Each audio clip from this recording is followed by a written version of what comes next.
Good morning everybody and welcome back to the channel. In today's video we're going to be going over the 6 stocks that I'm going to be using long term and holding long term.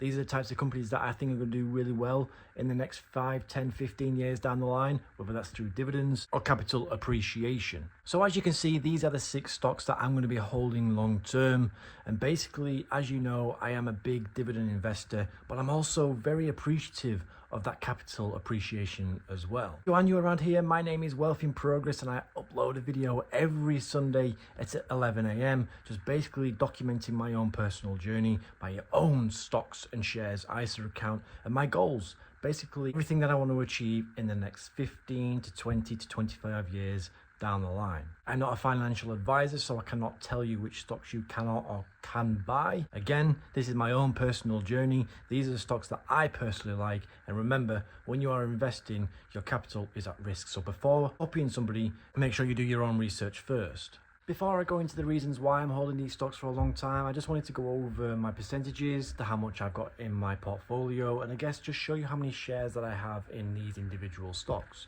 So as you know, Apple, Coca-Cola, Visa, Procter Gamble, Johnson & Johnson and Legal & General are the 6 main stocks that I'm going to be holding for such a long time. So in Apple, I have £19.63 with 0.083 shares, which I am up 9.48%. I have £37.40p with 0.601 shares, and I'm up 3.8% on that allocation. Visa, I have £18.99 with 0.072 shares, and I'm up 5.21%. Procter Gamble, I have £17.83 with 0.162 shares, and I'm actually down minus 1.33%. Johnson & Johnson is £13.10 with 0.068 shares, and I'm up 8.89% on that allocation. And Legal & General, one of my favourite stocks, I have £19.35 with 6.650 shares, and I'm up 8.04% in that individual stock. If I could only pick 6 stocks to own for the rest of my life, these would be the 6 stocks that I would actually choose. They're not the most exciting companies from year after year, but they have something more important, which is durable business, consistent growth, and a long-term history of rewarding shareholders. First up is Apple, because it's more than just an iPhone company.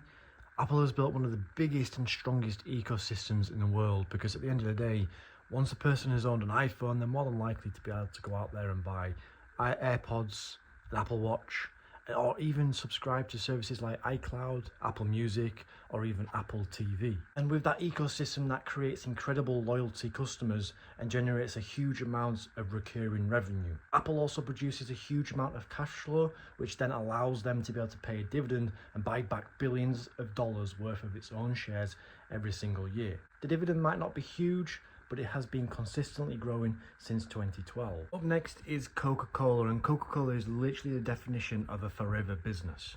People have been drinking Coca-Cola now for over a century and has been sold in more than 200 countries. Coca-Cola has increased its dividends now for over 60 years, meaning that it is literally a dividend king. Some people may think it's boring.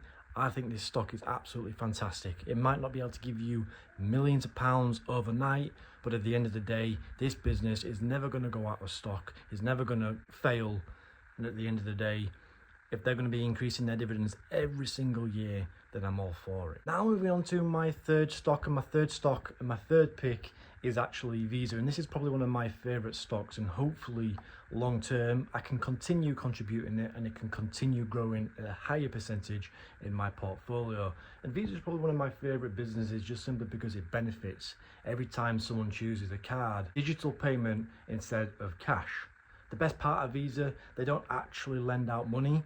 It just simply processes the transactions, which means incredibly high profit margins, excellent returns on capital, and a very little credit risk compared to banks. Then there's Procter & Gamble. Again, not a very exciting pick, but chances are you've probably bought one of their products in the last week or not without even actually realizing. Brands like Tide, Pampers, Gillette, Oral-B, and Head & Shoulders are all household names. And one of the reasons, or one of the main reasons that I've actually continued and will continue holding Procter Gamble in my portfolio is just simply because they've increased their dividends for over 70 years. Again, a little bit like Coca-Cola, it may not be one of the most exciting names, it might not make you a millionaire in the next couple of days, but I would rather it continue giving me steady earnings, steady growth, and consistent dividends. Now moving on to my fifth stock, and Johnson & Johnson gives me exposure to healthcare. Again, it may not be another exciting stock, but with it increasing its dividends for the over 60 years, this is probably one of the main reasons, again, why I want to invest into this stock.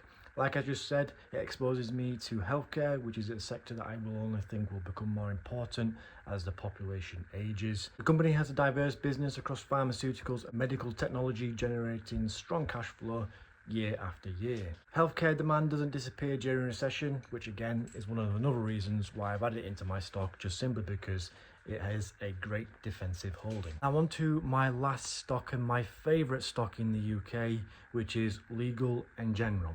This one isn't a well-known stock globally, but I do personally think it deserves more attention than what it gets. It offers one of the highest dividend yields in my portfolio, while operates a large pension insurance and asset management business. As more people save for their retirement and defined contribution pensions, this will continue to grow. It's a stock that I mainly use for reliable income, decent dividends, but I also think long term it can produce a better capital growth. What I like about these 6 companies is that they cover different sectors, ranging from technology, customer staples, pensions, healthcare, and financial services. They all generate strong cash flow and have proven to have strong business models, and also the most important one for me is having decades of dividend history. And that to me just indicates that it's going to be a great financial year long term, and that's how I've set up my portfolio, more in a defensive approach rather than going out and attacking the market. But anyway guys, thank you so much for watching. We are coming towards the end of the video. These are the 6 stocks that I'm going to be holding long term. If you are new around here and you do like this type of content, subscribe to the channel. We are literally 3 subscribers away from 40, and that is completely mad to me. I said by the end of the year I want to reach 50 subscribers, but we are literally 13 followers away from hitting that. So again guys, thank you so much for watching, and I'll see you next week. Peace.